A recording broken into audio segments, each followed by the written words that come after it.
interview for the preparation for a lesson. So, usually when you prepare your lessons, ma'am, naba mo ibasihan like curriculum guide or like anong milks, ma'am? Usually, in preparing my lessons, I utilize the lesson exemplar being provided. Since the lesson exemplar is congruent to the milks or most essential learning competencies, and the milks are also based on the revised Matatag curriculum.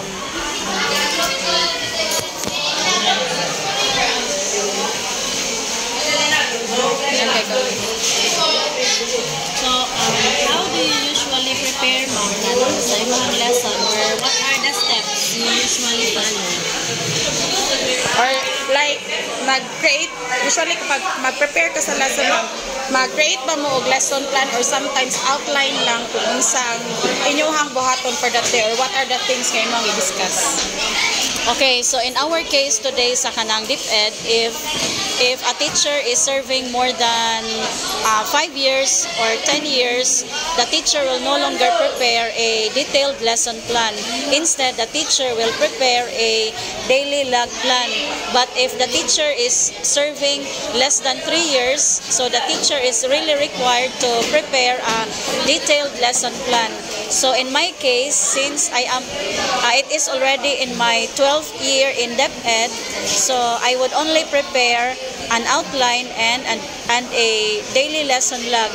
So in lesson planning, I will read first the entire flow of the lesson exemplar because the DepEd is providing us the lesson exemplar especially for grade 7 and grade 8 teachers who are attending the seminar on revised Matatag curriculum. So after reading the entire flow of the lesson exemplar, then I will create slides in PowerPoint. Then that's the time that I will just insert my activities or assessment. Okay, so usually in creating my PowerPoint slides, I always start with review or recapitulation of the lessons down to the motivation part, initial activities, lesson proper and discussion, then lastly the assessment and application.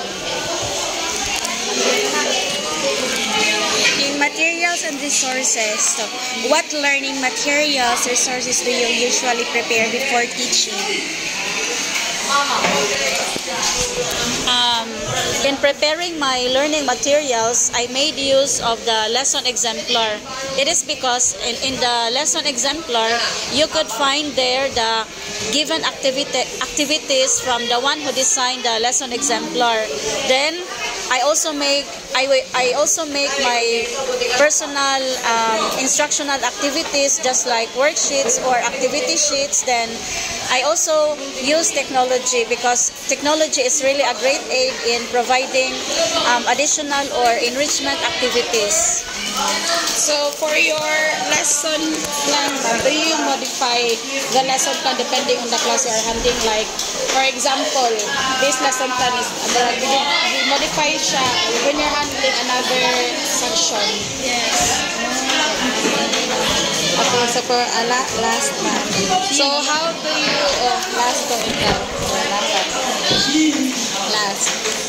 So, how do you prepare to check if your students really understood the lesson?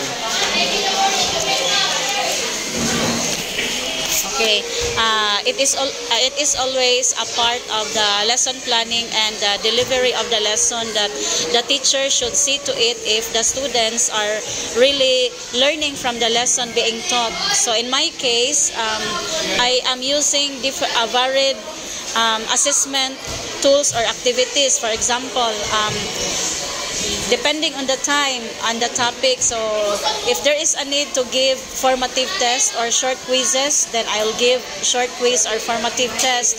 But if I have already covered a